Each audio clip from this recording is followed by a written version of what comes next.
السلام عليكم الاخوان ومرحبا بكم في فيديو جديد على قناتكم خير بلادي. وكما وعدتكم فيديو في السيمانه، الفيديو ديال اليوم واخا غادي يكون قصير ولكن فيه ما يتشاف. المربط اللي فيه حنا اليوم ديجا شفتوه معنا في قناتكم خير بلادي عند الاخ وليد رمضان. غادي نشوفوا معنا جوج ديال الجدوعه من الخيره ديال الجدوعه اللي كاينين عندنا في الاقليم. ما تنساوش تكملوا الفيديو حتى الاخر، وفي الاخر تخليو لنا كومونتير تحفيزا لنا باش نواصلوا المشوار، وخليوكم معنا.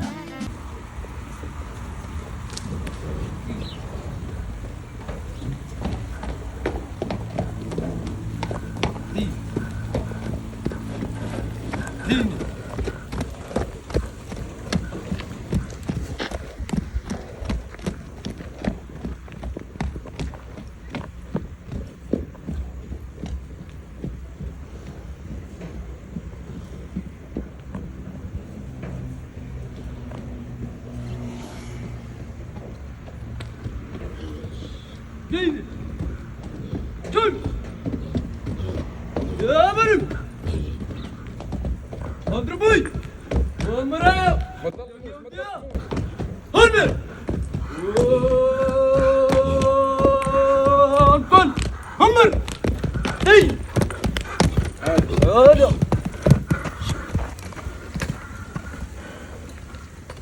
تبارك الله وما شاء الله. بالنسبه لهذا الجدع فهو الملقب بديكو، عنده 3 سنين، وهو جدع من خيرة الجدوعه اللي غادي يقولوا الكلمه ديالهم في المحارك ديال التبوريد. ملي تتشوف هذا الجدع تتعرف علاش الاغلبيه ديال المقاديم تفضلوا انهم يركبوا على العود الزرق بدلا من الدهم، رغم ان الدهم هو المحبوب ديال العشاق ديال التبوريده، ولكن مجموعه من المقاديم المشهورين اختاروا انهم يركبوا على الخير الزرقاء، لان الخير الزرقاء فيه واحد النظره كامله مكموله تبارك الله. خليكم تولعوا معنا بهاد الخيرات.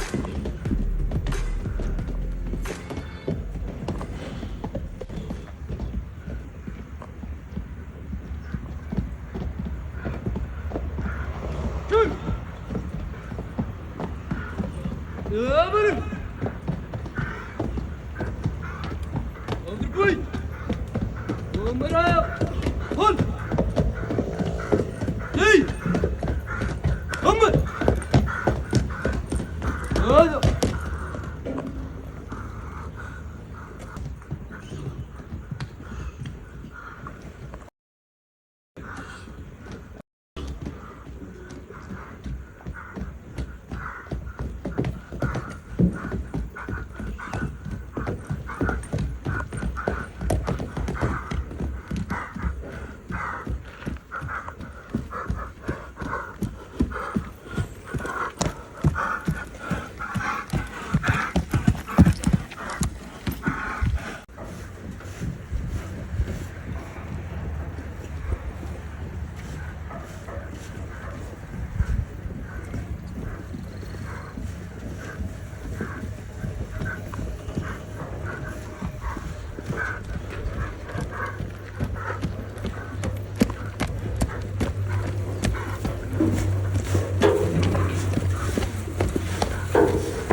بالنسبه للجدع فهو الاسم ديالو وبسام، عنده 2 سنين وحتى المرتبه مشرفه في المباراه ديال الخيول العربيه البربريه في قيبن صالح. الام بسمه والاب قيروان. الاب والام ديالو هما انسكري اتيتر انيسيال. بالنسبه للانسكري اتيتر انيسيال وهي الاي تي اي، وهي خيل اللي خدات الاوراق ديالها عن طريق اللجنه ديال التوصيف اللي دارتها لاسوريك في وقت مضى، وهي اللجنه عطات الاوراق للخيل اللي تستاهل انها يكونوا عندها الاوراق، خيول فيها الوصف الكامل ديال الخيول العربيه البربريه. خليكم تولعوا معنا في هذه الخيرات.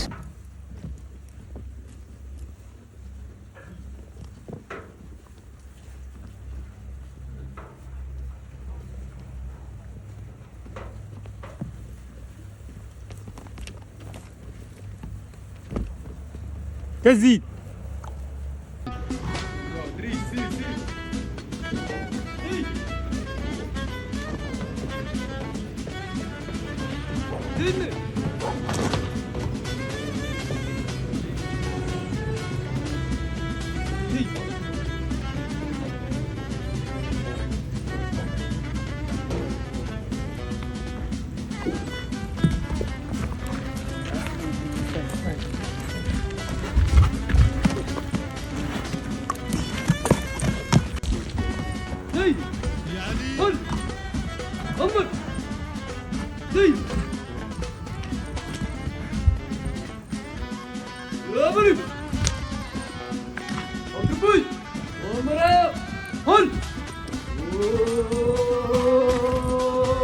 قل